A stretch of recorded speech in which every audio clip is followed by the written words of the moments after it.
The diner windows shook as the storm swallowed the highway, and 2 officers ordered waitress Lena Ortiz to unlock the back room, or lose her son before sunrise. Why were they so desperate to reach the soaked patrolman she had pulled from a stalled cruiser? Why did a broken police radio contain a recording that had vanished from official evidence?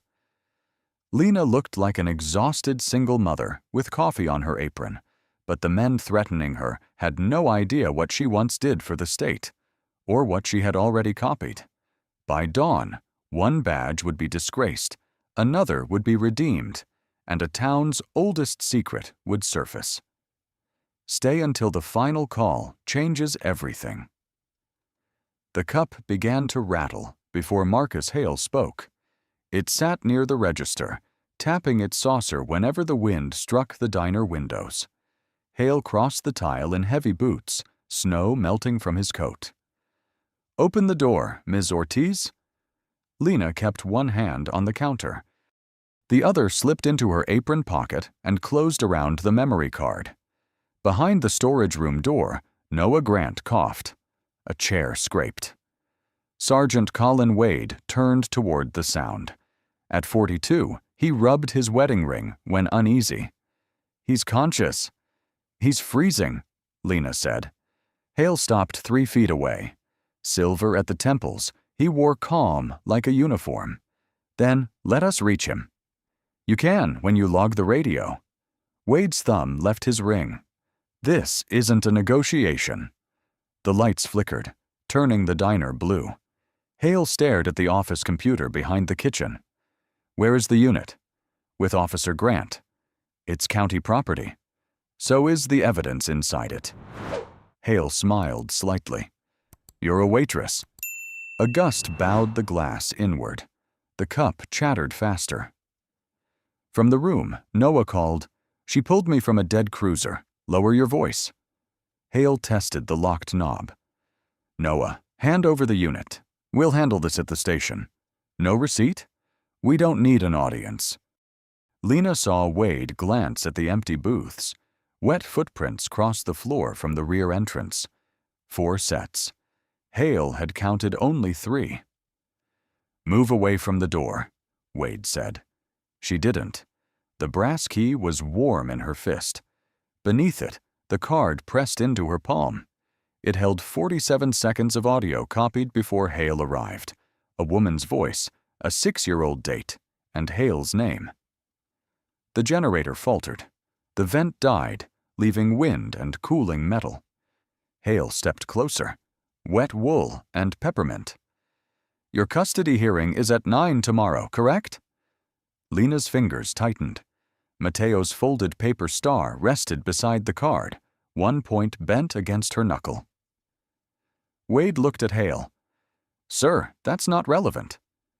A mother interfering with an emergency operation during a declared storm may find it relevant. The cup slid across the saucer. Lena caught it before it fell. Noah struck the door once. "Leave her son out of this." "Then open up." A phone vibrated beneath the counter. Wade heard it. Lena reached first. The screen showed 12:17 a.m. and low battery. The vibration stopped, then returned in 3 short pulses. A transfer completing. Hale extended his hand. "Give me the phone." "Do you have a warrant?" "I have missing equipment and an officer locked in a room." "You have an officer recovering from exposure and equipment you refuse to document." Wade's eyes moved from Hale to the thin line of water creeping beneath the door. "Sergeant," Hale said, "take the key." Wade approached. Lena opened her hand. The brass key lay across her palm. The card remained hidden under the paper star. Before Wade touched it, the damaged radio crackled behind the door. Static filled the diner. Then a woman's voice emerged, faint but clear. "If Hale finds the original, he'll erase the timestamp again." No one moved. The recording ended with a soft electronic click. Hale closed his hand around the knob. This time, he did not ask. At 10:12, I am. Mateo stood in the apartment doorway, wearing one sock and holding notebook paper. "You'll miss the bus," Lena said, fastening his coat. "You'll miss court." The radiator clicked. Sleet scratched the window. Mateo folded the paper twice, pressing each crease with his thumbnail. "My hearing is tomorrow. Your spelling test is today." He studied her face. "Grandma said judges don't like people who are late." Ruth said that? She said lots of things. A horn sounded below. Mateo placed the folded star in her palm. One point was uneven. "Come back before it gets bent. I'll be home before you wake up." "That's not the same." He hugged her. The star pressed between them. Ruth Emerson waited downstairs in a quilted blue coat, silver hair pinned beneath a wool hat. "The county upgraded the warning," Ruth said. "I made soup. He can stay overnight. I'm coming back." Ruth glanced at the window. Roads don't care what people promise. At 4:45 p.m., the North Star Diner smelled of bleach, fryer oil, and burnt coffee. Arthur Bell stood behind the register counting bills. He was 61, broad-shouldered, his glasses hanging from a black cord. "You're early." "I need the hours." "You need rest for that hearing." "I need rent more." Arthur shut the drawer. "The storm will empty this place by 8. Then send Danny home." He called out. Arthur lowered his voice. "No trouble tonight, Lena." "What kind?" "The kind that starts with flashing lights and ends with paperwork. Last month you argued with a deputy over a towing fee." He charged a stranded woman twice. "And she still got towed." Lena turned the cup handles toward the aisle. "So did her dignity." Arthur removed his glasses. "Tomorrow someone decides whether Mateo stays with you. Don't hand them anything." At 6:03, Ruth called while Lena filled sugar jars. "He ate half the soup," Ruth said. "Now he's pretending not to worry." "Put him on." Mateo's voice came through static. "The weather map is purple." "Maps like drama."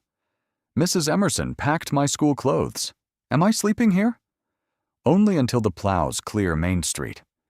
"You said before I wake up." "I know." A spoon struck a bowl in Ruth's kitchen. "Is the star okay?" Lena touched her pocket. The paper had softened from her hand. "Still perfect." "Don't lie about small things." That made it worse. At 7:20, Arthur locked the side entrance and switched off half the lights. Amber pools remained above the counter. The booths beyond looked submerged. "You can leave," he said. "I'll close." "The bus has stopped." "I'll drive you." "Your tires are worse than mine." The weather radio crackled around bridge closure and emergency travel only. Arthur checked the clock. "Stay until 10. Then we shut down. No favors, no strangers, no police disputes." Lena wiped a clean table again. "People don't schedule trouble. They choose whether to invite it inside." At 8:11, headlights slowed beyond the glass. A patrol cruiser turned into the lot, tires grinding over ice. Lena's phone lit. 9 a.m. Custody review. Attendance mandatory. She slipped it away as a man in a wet uniform entered, carrying a notebook and looking back at the storm as if something had followed him. The cruiser's door slammed at 8:12 p.m., and the man who entered brought a gust of needles with him. He stamped snow from his boots, pushed back his hood, and chose a stool near the wall. Noah Grant, 39, had rain-dark hair and checked every reflective surface before sitting. "Coffee?" Lena asked. "Phone first." Arthur pointed toward the register. "Landline works when it feels respected." Noah dialed dispatch. "Unit 12 to county. Confirm receipt of calls 6114, 6122, and 613. Oh." Only static answered.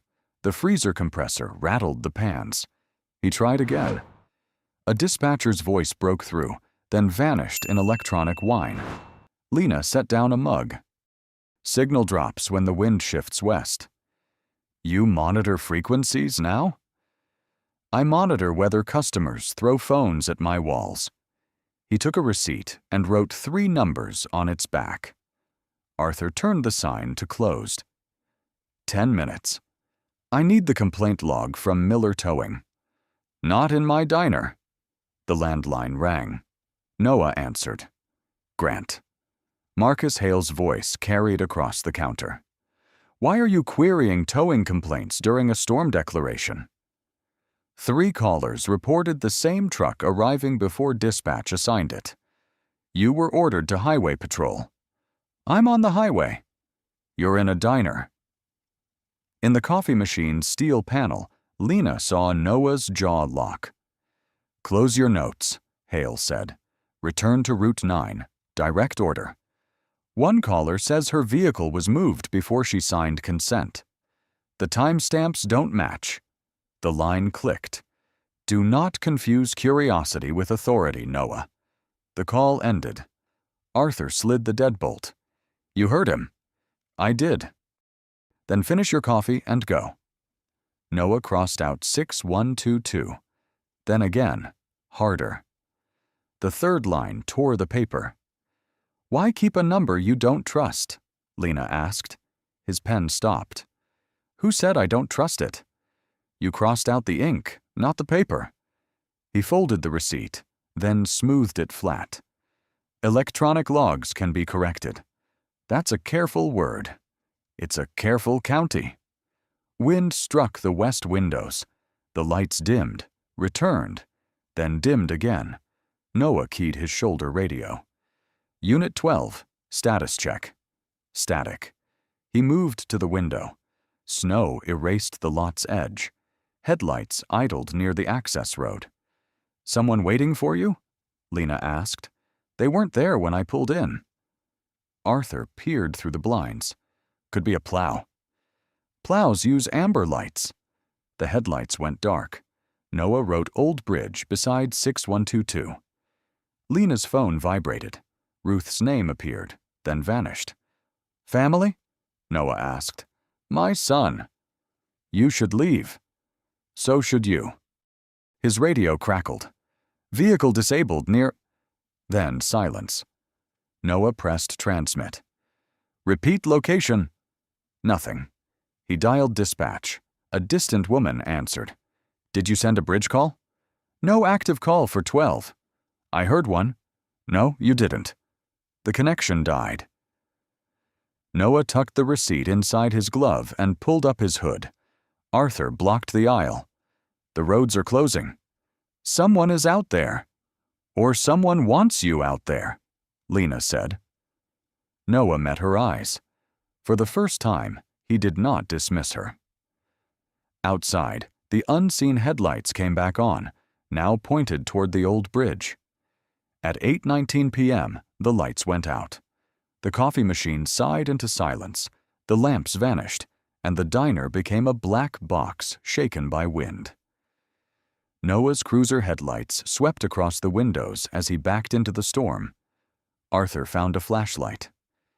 He was told to stay on Route 9. He heard someone near the bridge, Lena said. He heard static. Lena tried Ruth again. No signal. She pressed the phone to the cold glass. The paper star shifted in her pocket. At 8:47, a truck growled into the lot. A tall man in a canvas coat entered with a thermos and an orange emergency lamp. Eli Brooks was 55, with a square gray beard. Roads buried past the county line, he said. Your sign says coffee. Power's down, Arthur replied. I've had worse. Eli set the lamp on the counter. At 8:53, Lena saw another flash beyond the west window.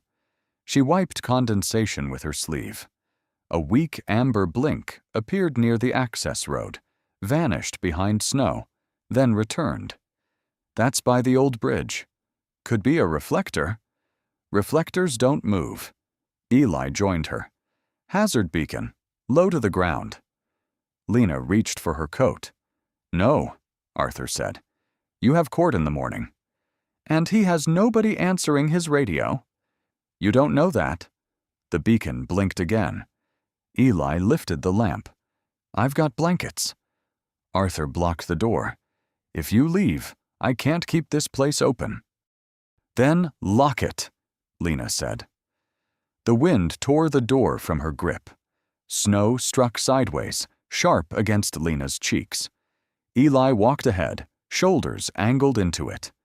Behind them, the diner's generator coughed once and failed.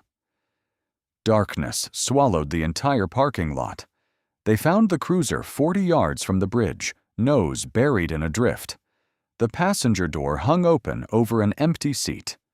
Noah! Lena shouted. A metallic knock answered from the rear. He crouched beside the trunk, one knee in the snow, holding a radio block against his chest. Snow melted on his eyelashes and froze again before he could blink. I'm fine, he said, though the words came slowly. You can't feel your hands. I can feel 2 fingers. Eli wrapped a blanket around him. That isn't the defense you think it is. Noah tried to stand. His boot slipped, and he caught the bumper, never releasing the radio. What happened? Lena asked. Engine died. Dash reset. Radio started replaying archived traffic. Why remove it? Someone tried to wipe it remotely. Static burst from the unit. Noah pressed a recessed switch with his thumb. Password, he said. What password? Recovery menu.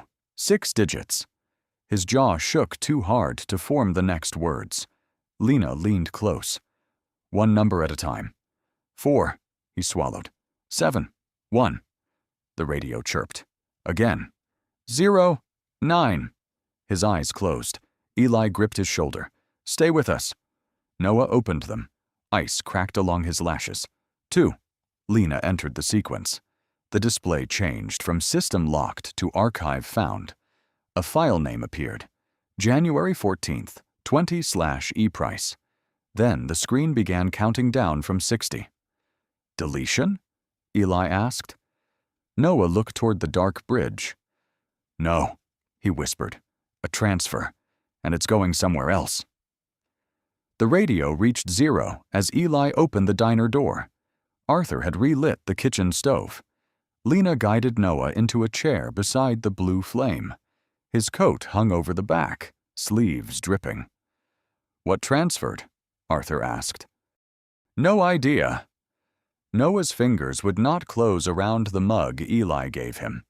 Lena placed the radio block on a folded towel. The casing smelled of plastic. A corner split. Don't touch it, Noah said. You carried it through a blizzard. It's evidence. Then stop dripping on it. She removed the battery with a butter knife. The screen died, but a faint hiss remained. How is it still on? Arthur asked. Residual charge. Noah watched her. You knew that quickly. Lena pressed the towel into the seam. Static sharpened. A woman's voice surfaced. Dispatch record, January 14th, 2020. Evelyn Price speaking. The bridge call was entered at 21:16, not 21:43. The voice returned, thinner. Someone changed the arrival time after the tow was completed. Deputy Hale signed the correction. If this is removed again, check the paper ledger in. Static swallowed the rest. Play it again, Noah said. I didn't play it the first time. Find the buffer. Arthur looked toward the black dining room. Did she say Hale? The radio went silent. Water fell from Noah's coat onto the linoleum. Who is Evelyn Price? Eli asked. Former night dispatcher. She resigned 6 years ago. Why is her recording in your radio? It shouldn't be. Lena turned the battery beneath the stove light. A scratch ended at newer adhesive. This unit was rebuilt. How can you tell? The factory seal was lifted. Someone put newer storage inside an old housing. Noah pulled the damp receipt from his glove. The ink had bled around 6122. I checked towing complaints. 7 callers said their cars were moved before dispatch logged a request. 2 filed complaints. And? Eli asked. They vanished. Clerical error? 7 errors favoring the same company? Noah flattened the receipt. Tonight I queried the numbers. Hale sent me to Route 9. 10 minutes later, a bridge call came over a channel dispatch says was never used. Arthur glanced at the door. You think Hale sent you there? I think someone wanted this unit away from the station. Lena touched the power contact with the knife tip. The screen flashed. Local archive /18 files. 18? Noah said. 1 was indexed. The rest were hidden. He studied her hands. Waitress training? You want the files or my resume? Both. Choose. Files. Lena reached for Arthur's office laptop. He blocked the doorway. No, that computer has payroll and taxes. And this may explain why complaints disappear. It may destroy my business. A gust shook the hood. Outside, metal scraped over ice. Eli moved to the window. Vehicle coming. Noah tried to stand, but his knees failed and the chair jumped backward. Kill the lights, he said. They're already dead.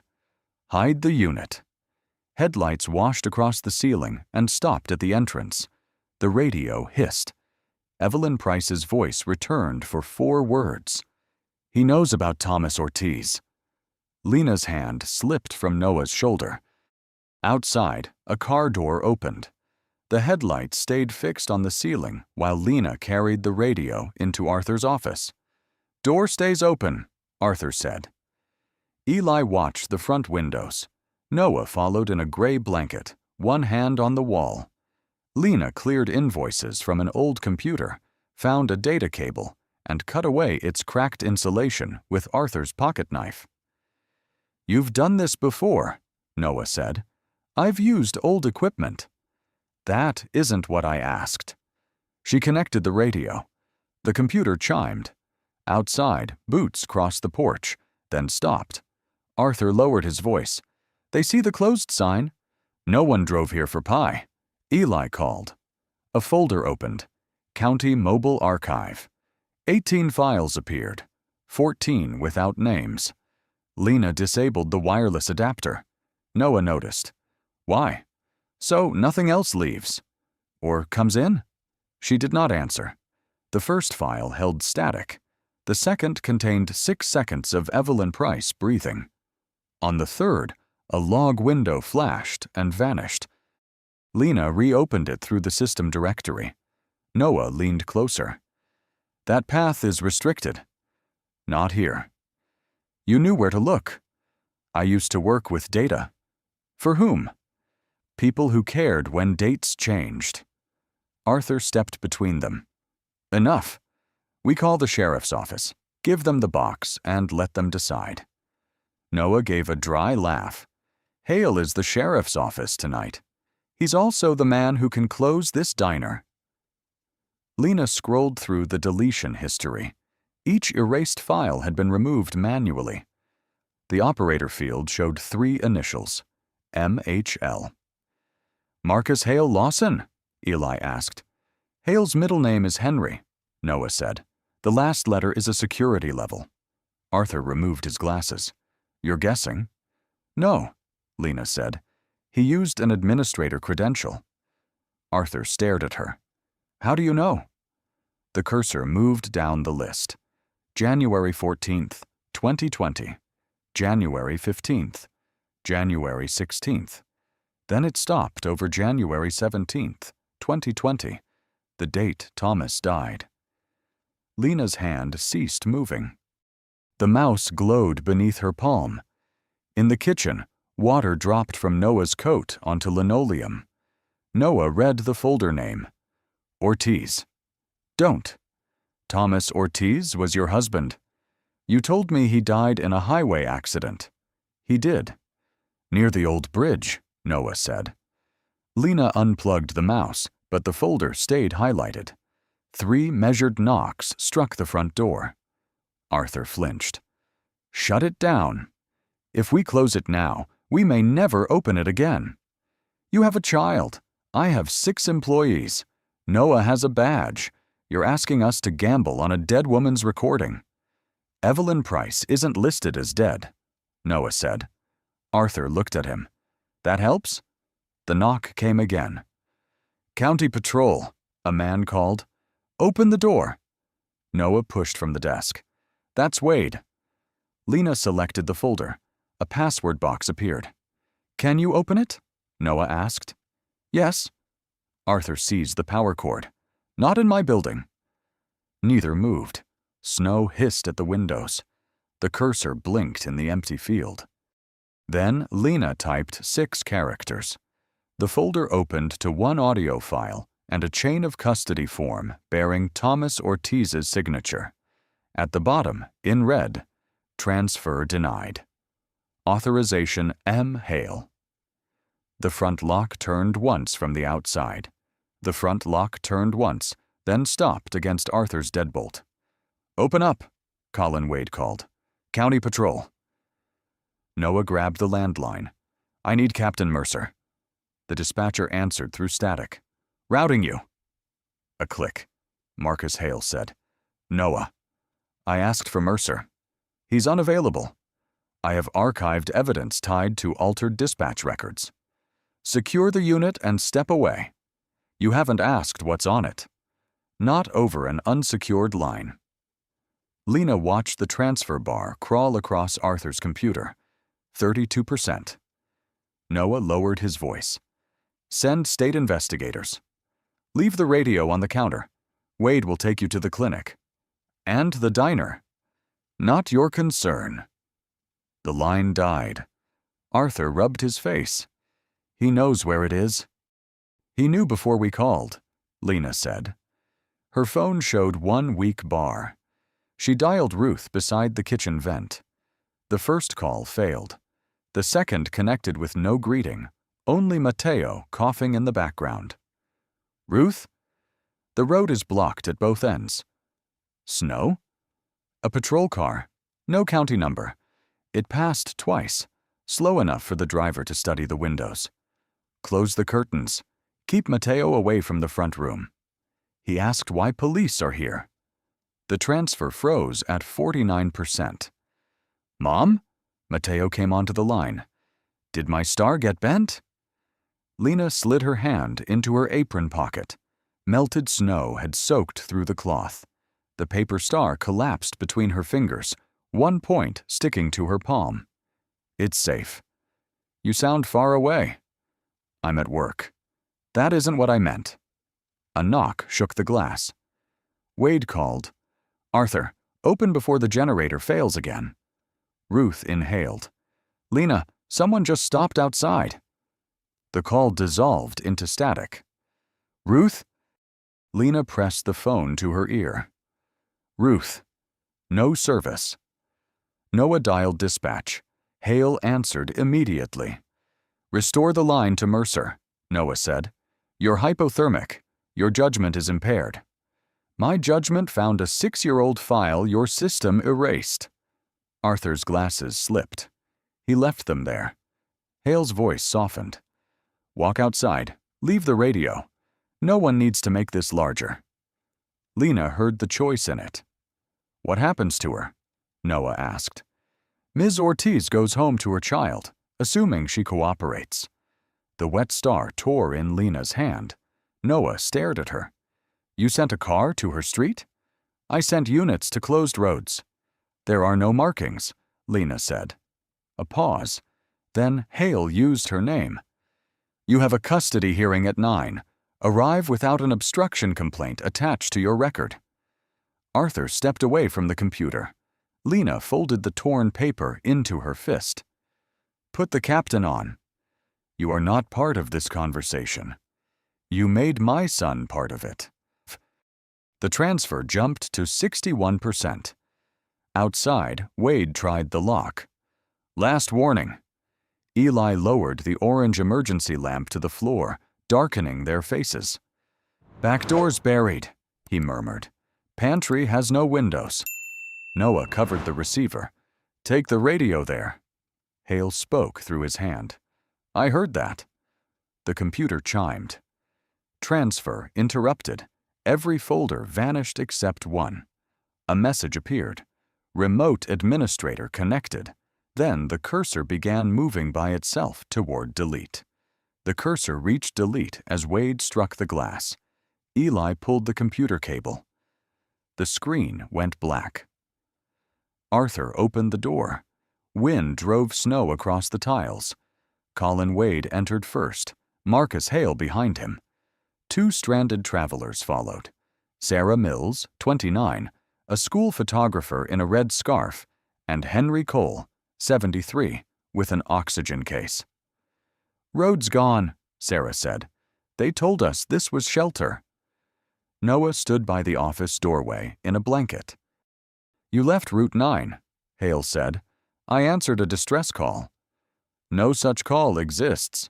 The archive says otherwise." Wade glanced at the dark computer. "What did you access?" "Evidence. You disobeyed an order, removed county equipment, and let a civilian tamper with it."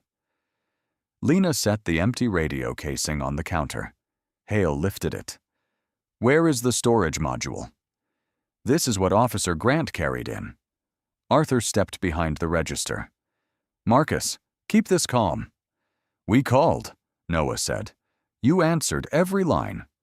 Hale bagged the casing without a label. "Ms. Ortiz, possession of police property is theft." "I didn't steal it." "You opened it." "It was failing." "You copied it." Lena said nothing. The cup by the register trembled. Sarah took out her phone. Hale noticed. "No recording." "It's my phone." "This is an active police matter." She lowered it, but a red timer continued behind her fingers. Hale faced Lena. "You have a custody review at 9. Arthur removed his glasses and wiped the clean lenses, never looking at her.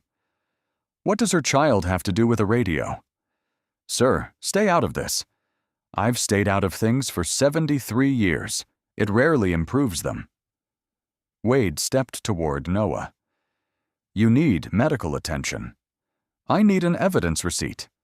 "You're not in a position to demand one." "No," Noah said. "I notice why you won't write it." Hale sealed the bag. "Ms. Ortiz interfered with emergency operations.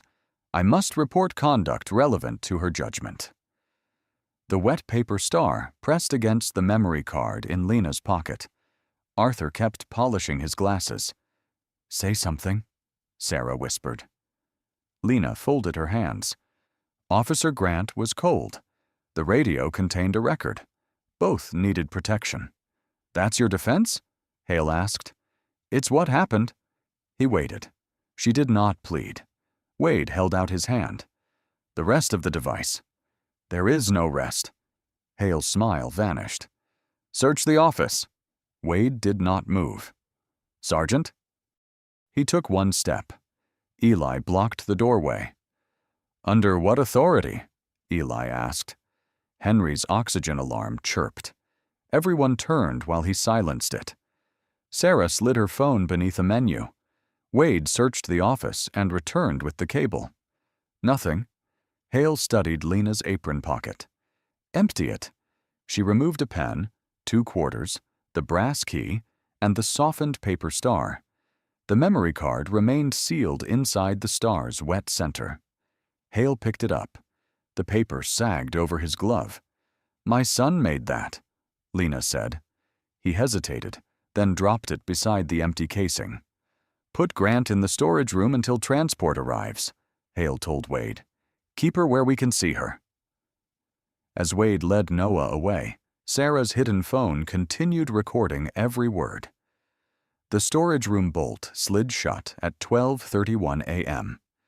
Lena stood between shelves of paper towels and canned peaches, listening to Hale question Arthur outside. Cold pressed through the pantry wall. Noah sat on an overturned crate, his socks steaming beside the heater. You gave him an empty shell, he said. I gave him what he expected. What did you keep? Something small enough to lose. 3 soft taps touched the wall. Lena moved a flour sack and found Sarah's phone pushed through the service hatch. The screen showed 11 minutes. I caught him mentioning your custody hearing, Sarah whispered, and ordering Wade to search without paperwork. Send it somewhere. No signal. Keep the original. Boots crossed the kitchen. Sarah withdrew the phone. Hale opened the door. Ms. Ortiz, you'll remain here until transport arrives. What transport? Noah asked. The one you should have been with. When Hale left, Lena said, He thinks the copy is on me. Isn't it? Not anymore. In the dining room, Eli lifted a metal coffee tin from beneath the counter. Lena had dropped the wet star beside the casing. Eli had collected both as trash. Now he peeled the paper over the tin. A black memory card clung to the center fold. He carried the can toward the coffee machine. Wade intercepted him. What's that? Grounds. The machine has no power. I drink coffee without electricity. Wade glanced toward Hale, speaking by the entrance. Set it down. Eli placed the tin on a table. Henry moved his oxygen case beside it, blocking Hale's view. Sarah opened the pantry door for Lena and Noah to enter. Eli tipped the tin. The memory card fell onto the table with a faint click. Every head turned. Even Hale stopped speaking. What was that? He asked. Henry lifted his oxygen tube. Plastic. Noah covered the card with 2 fingers and drew it beneath his damp receipt. Lena did not look at him. Wade crossed the room carrying the evidence bag. The empty radio casing inside bore a fresh label. Unit 12, recovered intact, 12:26 a.m. His eyes narrowed. This wasn't intact. Hale ended his call. Meaning? The storage module was already absent when I entered. Correct the wording later. You told me it was recovered complete. I told you to document county property. Wade rubbed his wedding ring. The seal is broken because Ortiz opened it. But there's no internal board. That has to be listed. Hale stepped closer. Are you writing an engineering report? Wade lowered the bag, but did not change the label. Noah slid the card into the receipt's fold. Sergeant, what time did you log the seizure? 12:26. You entered at 12:29. The wall clock ticked. Hale took the bag from him. Storm clocks drift. Not 3 minutes backward, Lena said. Arthur finally put on his glasses. He looked at the label, then at Lena. Hale reached for Noah's receipt. Sarah stepped between them and raised her phone. The red timer was still running. I think, she said, voice shaking, you should explain the time on camera. For 1 second, no one moved. Then the diner lights came back on, and the tiny card beneath Noah's hand cast a sharp shadow across the table. Sarah kept the phone raised until Hale turned away. Battery's at 6%, she whispered. Enough, Noah said. He folded the memory card into the damp receipt and followed Lena into Arthur's office. Eli guarded the doorway. Lena inserted the card. The old computer clicked and opened a directory of damaged files. Noah leaned over her shoulder. You knew how to isolate the archive. Who were you? Lena opened the envelope marked Custody Review. January 15th. Beneath Mateo's school records lay a faded state identification badge. She placed it beside the keyboard. Digital Forensics, Noah read. Pennsylvania State Police. Until 6 years ago. You told everyone you worked with data. I did. The monitor lit the badge photograph. Shorter hair, an unguarded face, a life before black dresses and court forms. What happened? My husband brought me a chain of custody discrepancy. Thomas Ortiz worked collision review for the county. He thought towing records were altered after accidents. Noah looked toward the folder dated January 17, 2020. The old bridge. Lena clicked Recover Journal. Lines filled the screen. The fan smelled of hot dust. Thomas died there before he could file his report, she said. His car was ruled weather-related. 3 days later, the evidence package disappeared. You challenged it? I documented every broken transfer. My supervisor called it grief-affecting judgment. By spring, I was gone. Fired? Encouraged to resign. Outside, Hale's voice moved through the diner. Wade answered too softly to hear. The journal stopped at January 16, 2020, 11:42. PM source, E-Price. Recipient, T. Ortiz. Content, dispatch ledger/tow authorizations/audio. Evelyn gave Thomas the files the night before he died, Noah said. Not then. The timestamp was changed. Lena opened the metadata. The original entry appeared beneath the overwrite. January 16, 7:18 p.m. A second line showed the administrator. M. Hale, 1:03 a.m., January 17th. Noah stepped back until his knees touched the filing cabinet. Hale changed the record after Thomas was on the bridge. He changed when the evidence entered the system. It made Thomas look as if he received it after the crash. Water tapped from the ceiling into a metal wastebasket. Noah pulled out his receipt. The complaints I checked tonight had dispatch times moved forward. Cars were towed before calls officially existed. The same method. I didn't find a new scheme. His voice thinned. I reopened theirs. Lena copied the journal to the card. Can this prove what happened to Thomas? It proves Hale touched the record, not why Thomas died. And Evelyn. Her personnel file says she resigned. Nothing after that. Noah stared at Thomas's signature. He knew someone watched the logs. He started writing times by hand. Noah unfolded his own receipt. The crossed-out number sat above Old Bridge. For a moment, neither spoke. Then the office phone rang. Lena answered. Hale said, You found the January 17th entry. Her eyes moved to the badge beside the custody papers. How do you know? Because Thomas asked the same question 6 years ago. The office doorknob began to turn. The office doorknob turned, but Eli caught it from the other side. Use this, he said, pulling a scratched satellite phone from his canvas bag. Towers quit before I do. Noah raised the antenna and dialed the State Inspector General's emergency number. A woman answered on the second attempt.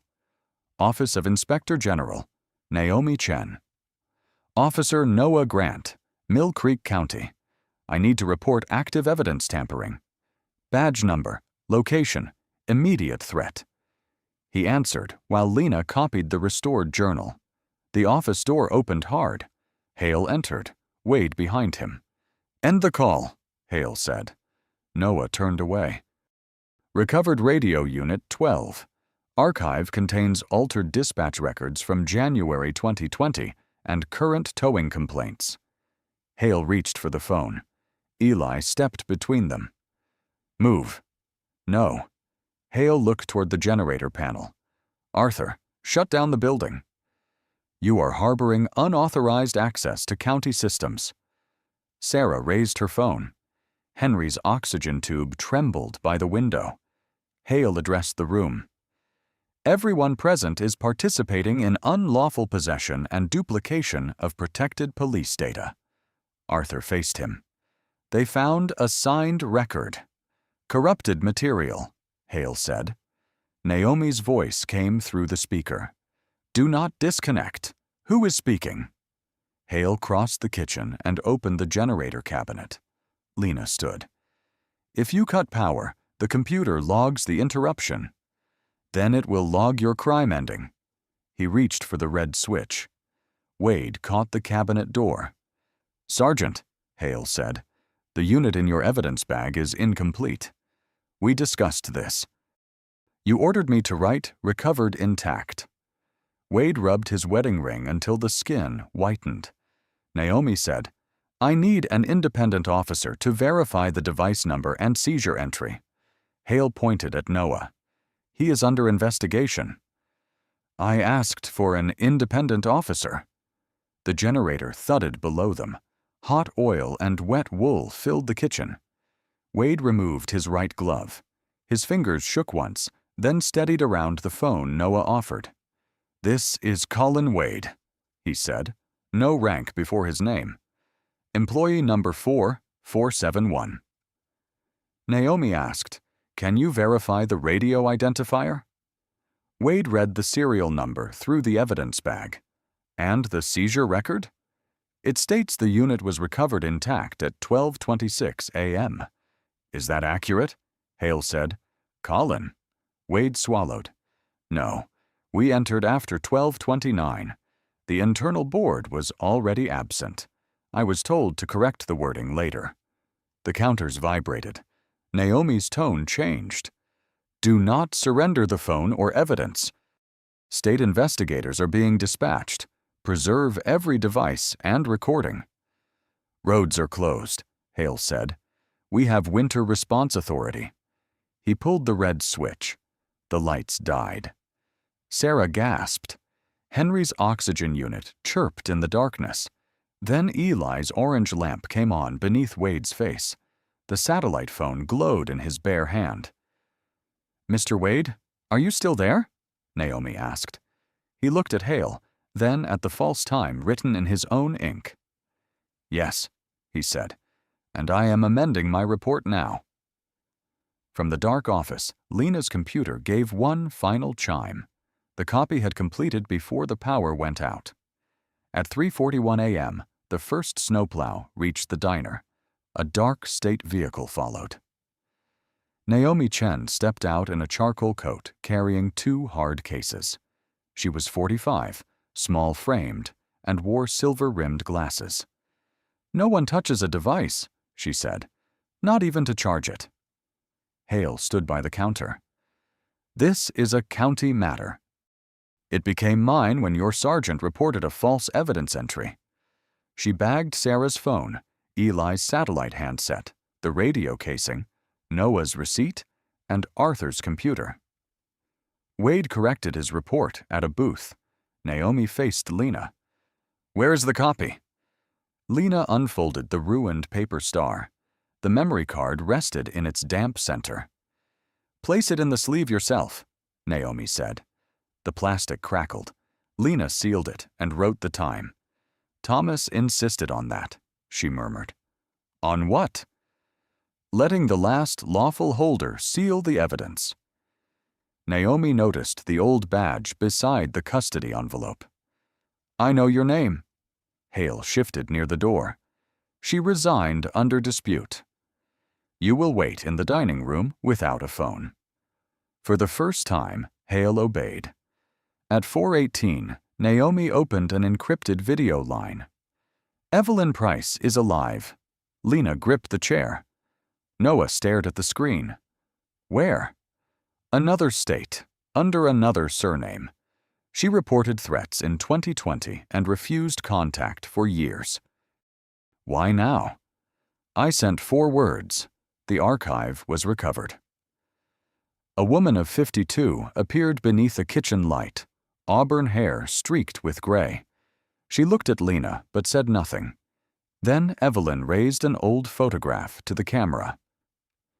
Thomas stood beside a county sedan, sleeves rolled up, laughing at someone outside the frame. Lena had never seen the picture. Mateo's infant car seat was visible through the rear window. Her chair scraped. "Where did you get that?" "He gave it to me the night before the bridge," Evelyn said. Her voice was older, but the cadence was the same. "He said if he didn't come back, I should remember him before the files." Lena touched the screen without meaning to. Evelyn lowered the photograph. Thomas wasn't investigating a bad dispatch entry.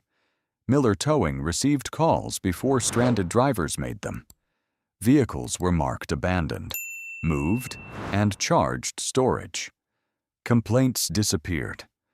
Times were shifted to make every tow appear authorized. "Who changed them?" Noah asked. Hale approved the corrections.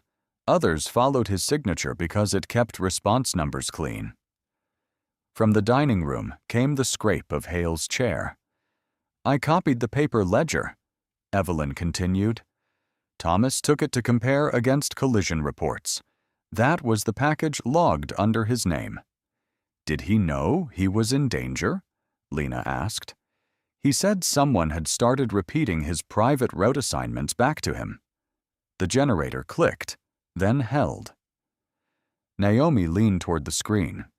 "Do you still have the ledger?" "Half. I mailed the other half to Thomas." "It never reached our house," Lena said. "No. Tracking shows it was collected from the post office by a county employee at 8:06 a.m. on January 17th. "Name?" Naomi asked. Evelyn lifted a scanned receipt. The signature at the bottom was not Hale's. It belonged to someone still working inside the county courthouse. The hearing began at 9:07 a.m. with every door of the county chamber propped open. Judith Clark, 58 chair of the commission, sat beneath fluorescent lights with a yellow pencil beside each document. "No closed session," she said. "Not today." Sarah sat beside Henry, her phone sealed in evidence. Noah wore his uniform without the county jacket. Wade waited alone. Naomi projected the recovered journal onto the wall. "Ms. Ortiz," Judith said, "explain what we are seeing." "There is no jury," Hale interrupted. Judith did not turn. "Then you may appreciate how simple the question was." Lena stood at the witness table. "The upper line is the visible dispatch time. The lower value is metadata retained after manual deletion. They differ by 27 minutes. Hale's attorney rose. "Ms. Ortiz left state employment after accusing colleagues of misconduct. I resigned after documenting a broken chain of custody. You were grieving." "Yes." The word landed without defense. "And 6 years later, you find a device connected to your husband's death. Convenient." Lena folded her hands. Grief does not alter a checksum. She opened the next file. 43 towing complaints appeared, each with an original timestamp, a revised one, and an administrator credential. "The pattern repeats across 6 years," she said. "The edits move authorization earlier or the tow later. Either change makes an unauthorized removal appear lawful." Company logs showed trucks leaving before emergency calls were received. Sarah's recording played next. Hale's voice filled the room. "Arrive without an obstruction complaint attached to your record." Hale said, "That concerned public safety." Wade stood when called. His bare right hand rested on the rail. "Did Deputy Hale instruct you to record the radio as intact?" Judith asked. "Yes." "Was it intact?" "No." "Why did you comply?" Wade looked at the false time in his report. He had corrected my reports before, and nothing happened. After a while, I stopped asking whether a change was true. I asked whether it would be approved. Hale's chair creaked. Arthur removed his glasses and looked directly at Lena. "I told her not to help Officer Grant," he said. "I thought losing the diner would be worse than letting them take the radio." "What changed?" Judith asked. "Nothing. That's what I have to live with. I watched a man use her child to make her quiet, and I still worried about my coffee license." He crossed the aisle and placed the North Star's keys before Lena. Metal struck wood.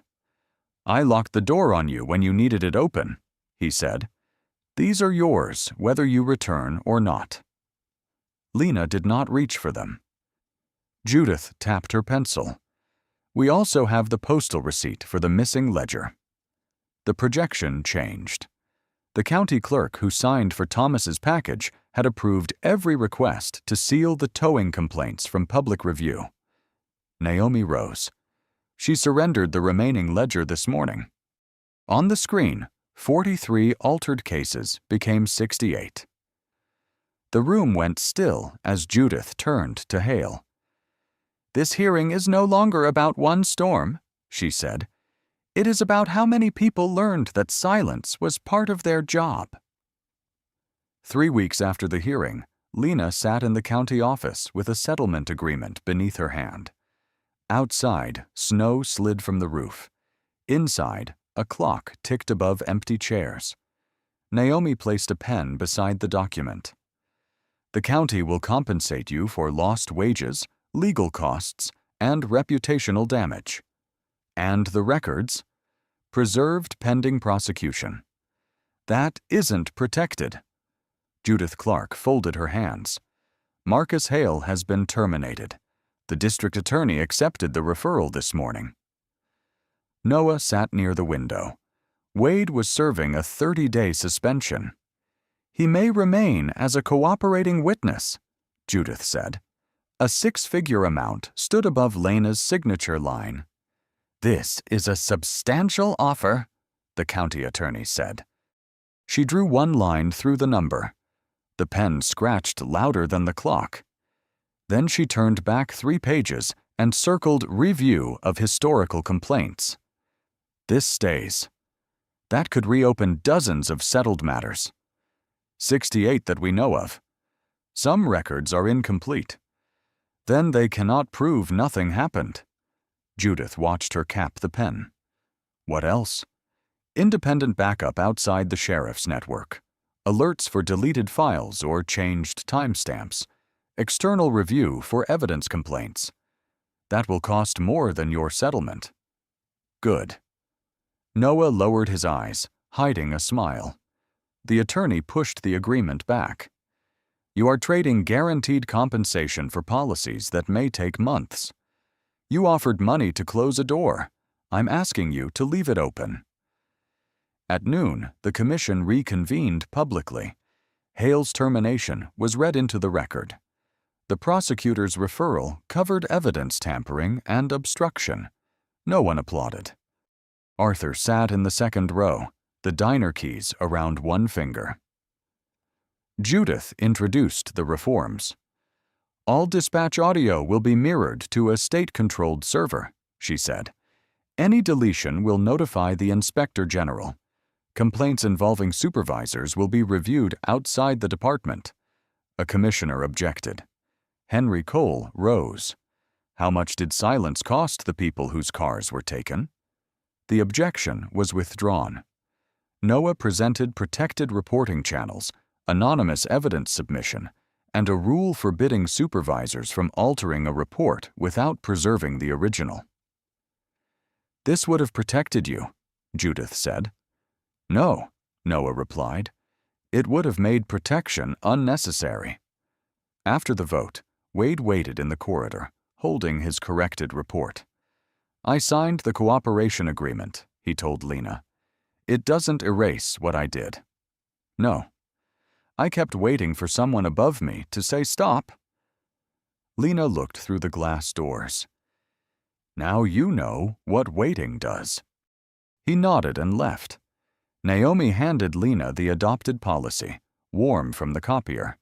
The crossed-out settlement figure remained visible. Beside it, the circled review clause carried Judith's initials. "When do you want your reinstatement hearing?" Naomi asked. Lena folded the pages. "After the old complaints have names again." Outside, Noah held the door as cold sunlight spread across the steps. Across the street, Arthur turned the North Star's sign from closed to open, and this time no one had to ask who held the keys.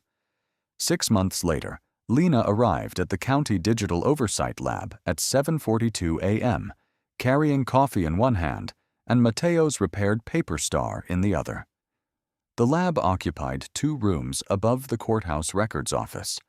Its servers mirrored dispatch audio outside the sheriff's network, and every deleted file triggered a notice to Naomi Chen's team. A public dashboard listed 68 reopened complaints, 31 refunds, and 12 cases still under review. Noah stood beside the console in a pressed uniform. His internal review had cleared him to return, though the reprimand for leaving Route 9 remained in his file. "They offered to remove it," he said. "And? I asked them to leave it. Why? So the next officer can see what an order costs."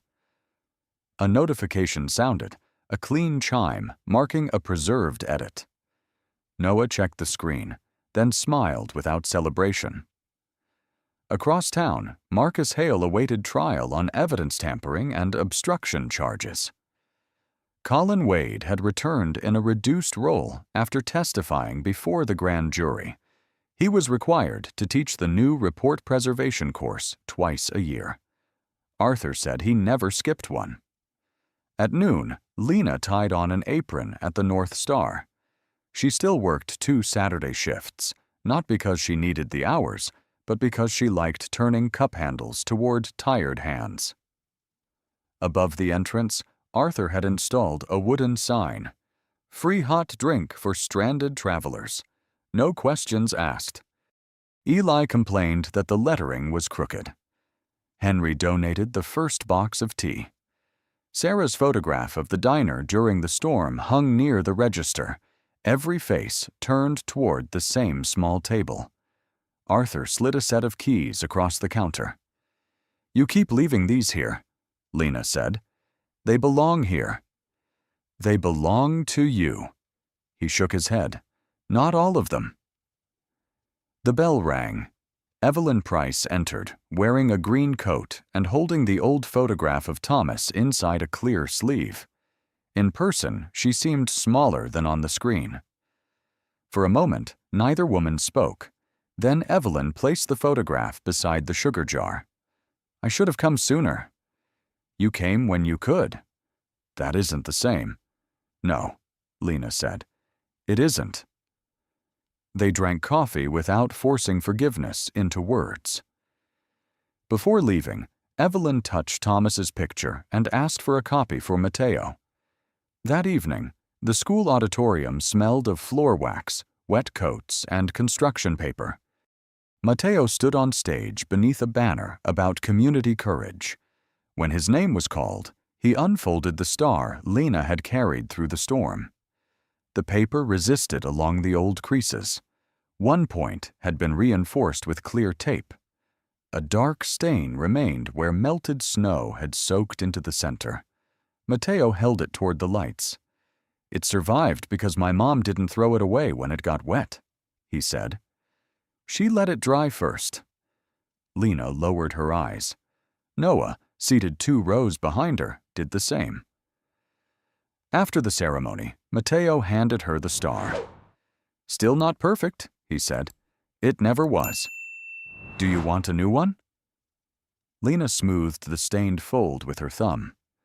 Through the lobby windows, spring rain silvered the pavement where snow had once sealed every road. "No," she said. "This one knows the way home."